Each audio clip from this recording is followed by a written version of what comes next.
कर बहिया बल आपनी, छाड़ बिरानी आस, जाके आंगन है नदी, सो कत मरत प्यास।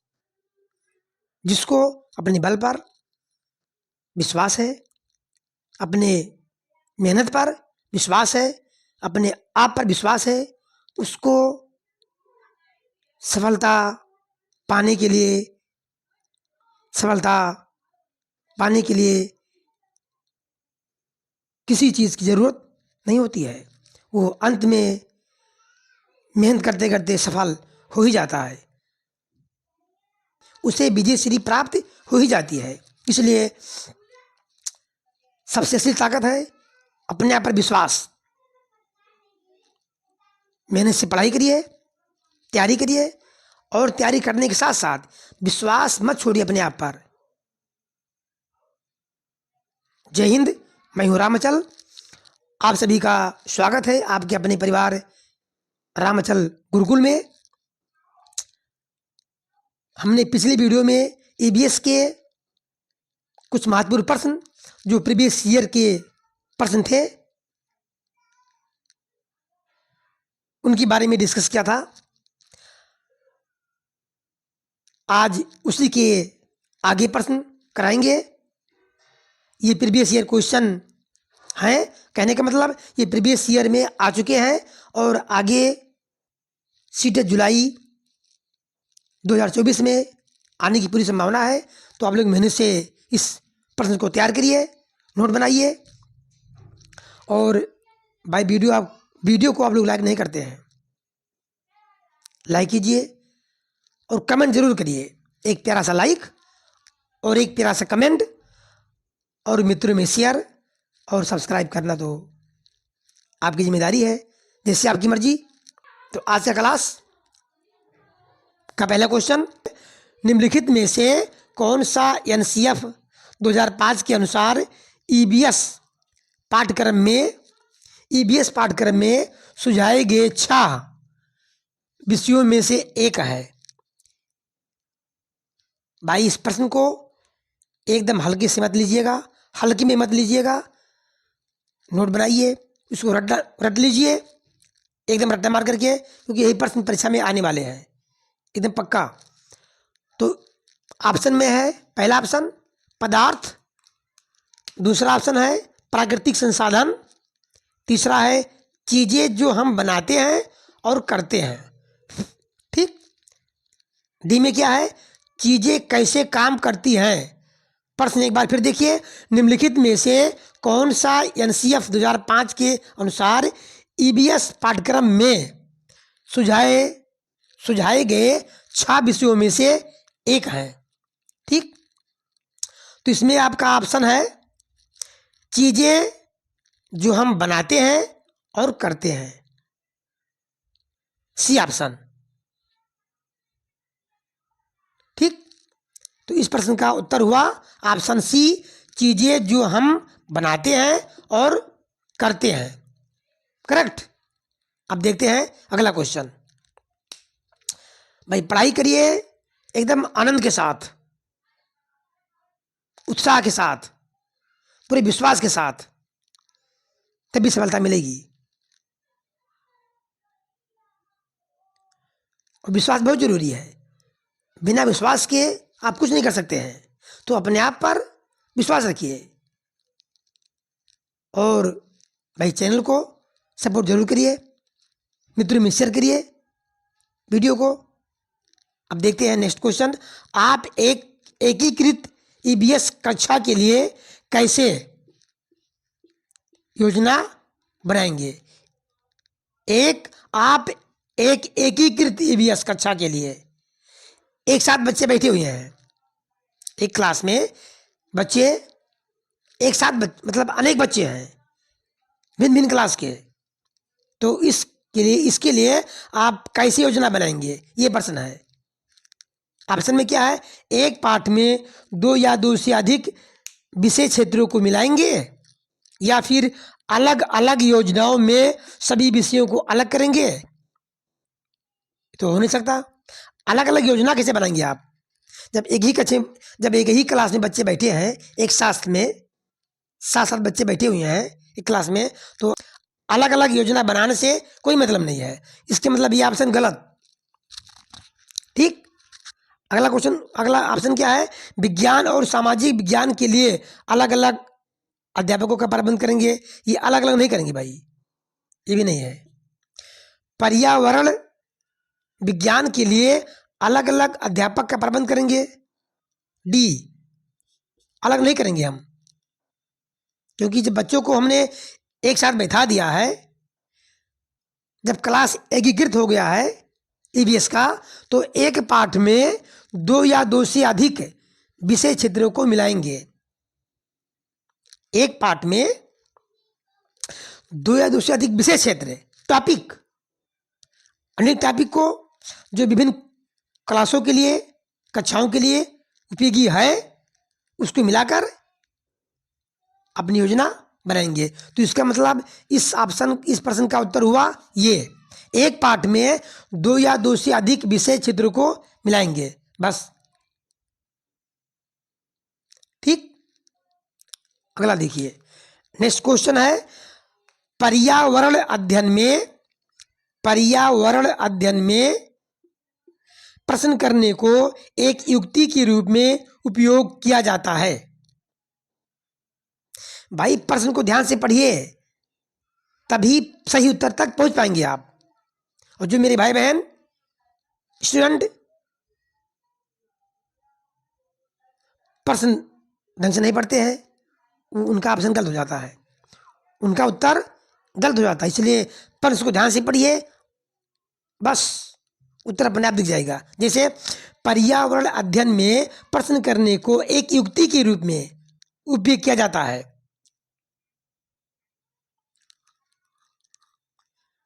कहने का मतलब, बच्चे क्लास में प्रश्न पूछते हैं, पूछना चाहिए कि नहीं पूछना चाहिए? ऑप्शन क्या है? अनुशासन को बनाए रखने के लिए।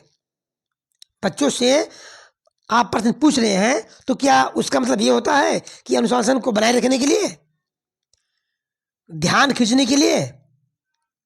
अनुशासन, नियम, रूल तो नेगेटिव टैग वर्ड है, ये नहीं हो सकता। नियम, या देखो नियम भी आ गया, नियम के पालन को बनाए रखने के लिए, बढ़ावा देने के लिए। नियम, अनुशासन, दंड, ये सब क्या है? ये नेगेटिव टैग वर्ड है, ये नहीं हो सकता। ध्यान खींचने के लिए, ध्यान कहाँ खींचने भैया? ये भी नहीं होगा। तब होगा क्या? कक्ष में जिज्ञासा को बढ़ावा देने के लिए। जब बच्चे से हम क्लास में प्रश्न पूछते हैं, तो बच्चों की जिज्ञासा बढ़ती है, या बच्चे प्रश्न पूछते हैं टीचर से, तो भी जिज्ञासा बढ़ती है बच्चों की। इसलिए इस प्रश्न का आंसर होगा ऑप्शन डी, कक्ष में जिज्ञासा को बढ़ावा देने के लिए। ठीक, समझ में आ रहा है? अब देखते हैं अगला क्वेश्चन।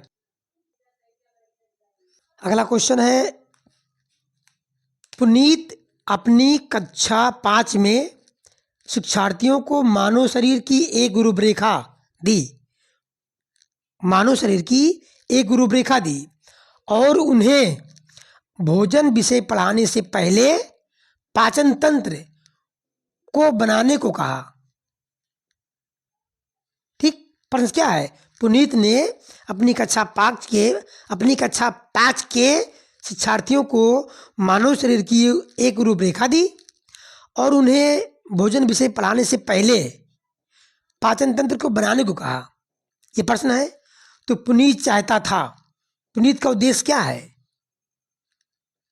यह प्रश्न है। अच्छा, ऑप्शन में क्या है? परीक्षण करना कि शिक्षार्थी नामांकित आरेख बना सकता है।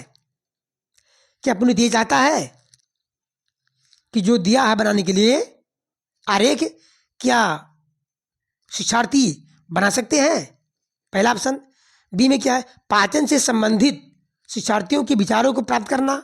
यह हो सकता है कि अपने विद्यार्थी अपना विचार प्रस्तुत करे, या फिर अच्छे ड्राइंग कौशलों वाले शिक्षार्थियों की पहचान करना, या फिर वो ड्राइंग बनाना चाह रहा है, फिगर, मानव शरीर की ड्राइंग बनाना चाह रहा है, ये ऑप्शन है। या फिर पाचन की प्रक्रिया पर शिक्षार्थियों का मूल्यांकन करना। तो मूल्यांकन तो ये नेगेटिव टैग वर्ड है, मूल्यांकन शब्द नेगेटिव टैग वर्ड है, ये ऑप्शन नहीं होगा। अच्छे ड्राइंग कौशल वाले, मतलब ये क्या होगा, कौन अच्छा बना रहा है, कौन खराब बना रहा है, मतलब कंपटीशन। तो कंपटीशन, प्रतिस्पर्धा, ये नेगेटिव टैग वर्ड है, ये भी नहीं होगा। हमने भाई एक वीडियो में बताया है, उसको आप लोग जा करके और टैग वर्ड का बना हुआ प्ले लिस्ट, उसको आप चेक करिए। जितने भी टैग वर्ड हो सकते हैं पेडागोजी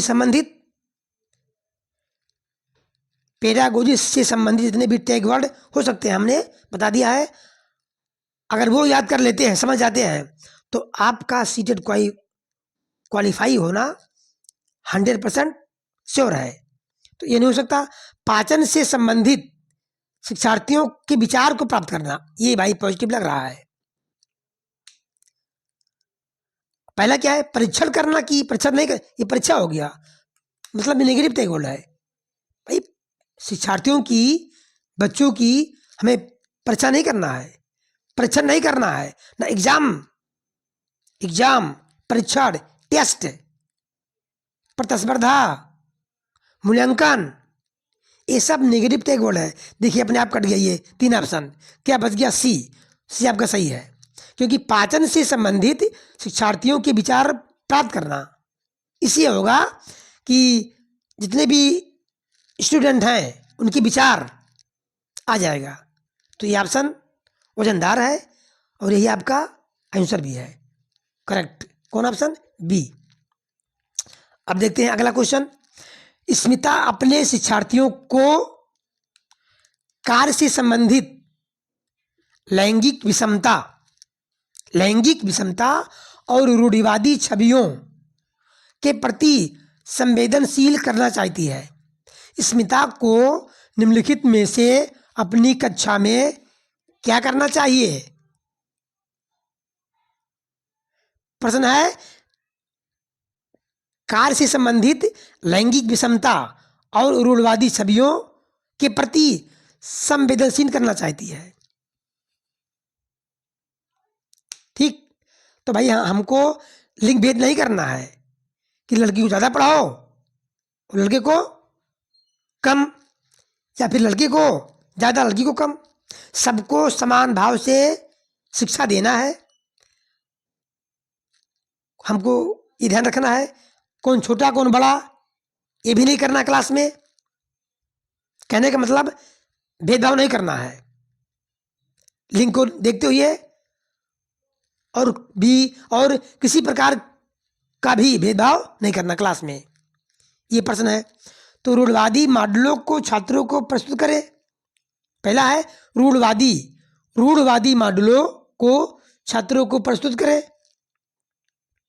या फिर विभिन्न प्रकार के कार्यों के फ्लैश कार्ड दिखाएं। इससे कुछ नहीं होगा। केवल आ गया तो ये अपने आप कट गया। केवल, सिर्फ, ये क्या है, ये नेगेटिव टैग वर्ड है। मात्र, केवल, मात्र, नहीं, ये सब नेगेटिव टैग वर्ड है, इसको तुरंत काट दीजिए, ये आपका उत्तर नहीं हो सकता। 3 कट गया।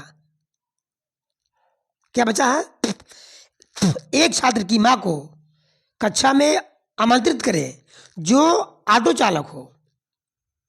अब ऑटो चालक पुरुष भी हो सकता है, महिला भी हो सकती है, ये समानता है।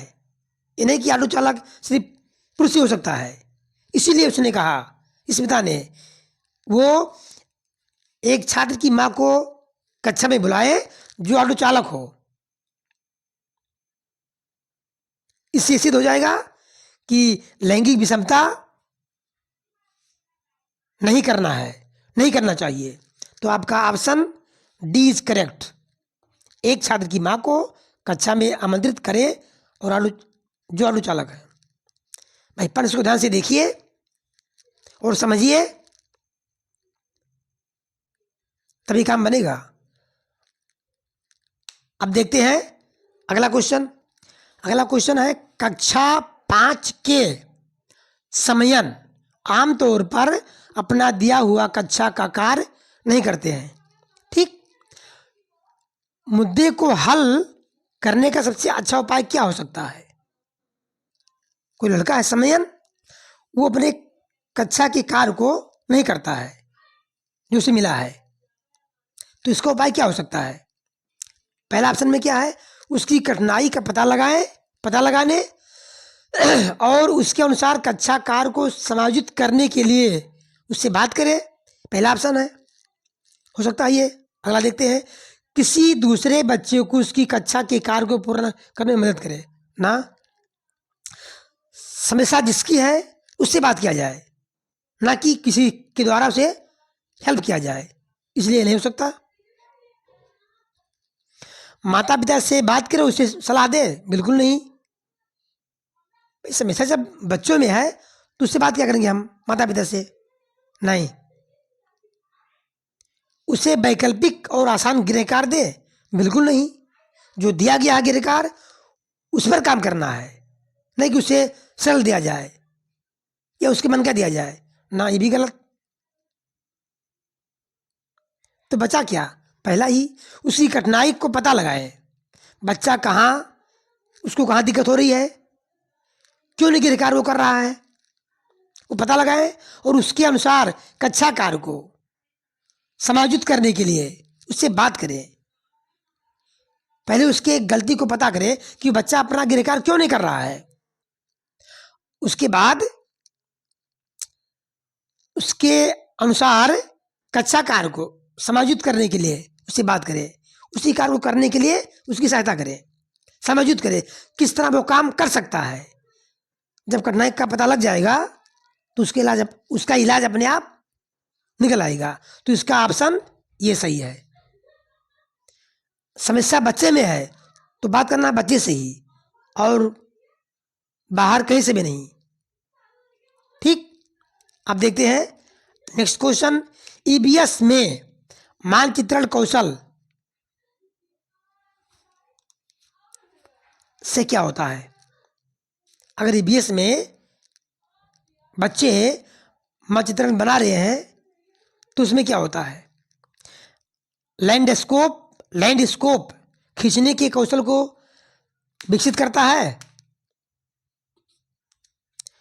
पूर्वानुमान और गणना के कौशल को विकसित करता है, या फिर रिकॉर्डिंग कौशल को विकसित करता है, स्थानों की सापेक्ष स्थिति के समझ को विकसित करता है।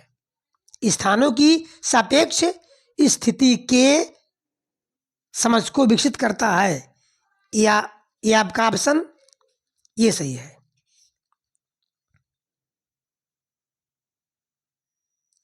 स्थानों के सापेक्ष स्थिति की समझ को कुल मिलाकर के बच्चे की समझ को विकसित करना है। जैसा भी हो, बच्चे के मस्तिष्क को, समझ को क्या करना है? डेवलप करना है। इसलिए आपका ऑप्शन ये सही है, ये सब गलत। तो भाई प्रश्न को ध्यान से देखिए, नोट करिए। मैं बार बार कह रहा हूं कि प्रश्न को एक कॉपी में नोट कर लीजिए ताकि जब भी आपको मौका मिले उसका रिवाइज हो सके, आसानी से आप रिवाइज कर लें। तो आज की वीडियो यानी आज की क्लास यहीं तक। अब जो प्रश्न बचे हुए हैं मोस्ट इंपॉर्टेंट प्रश्न, उसको हम अगली क्लास में करेंगे। यदि वीडियो अच्छा लगा हो तो एक लाइक, एक कमेंट और एक शेयर अपने मित्रों में और अपने परिवार से जुड़िए, यानी अपने परिवार रामाचल गुरुकुल चैनल को सब्सक्राइब जरूर करिए। ये आपकी जिम्मेदारी है, क्योंकि भाई ये क्लास आपको फ्री मिल रहा है। तो फिर मुलाकात होगी अगली क्लास में। तब तक के लिए मुस्कुराते रहिए, मेहनत से पढ़ते रहिए, सफलता अवश्य मिलेगी। जय हिंद, जय भारत, वंदे मातरम, राधे राधे।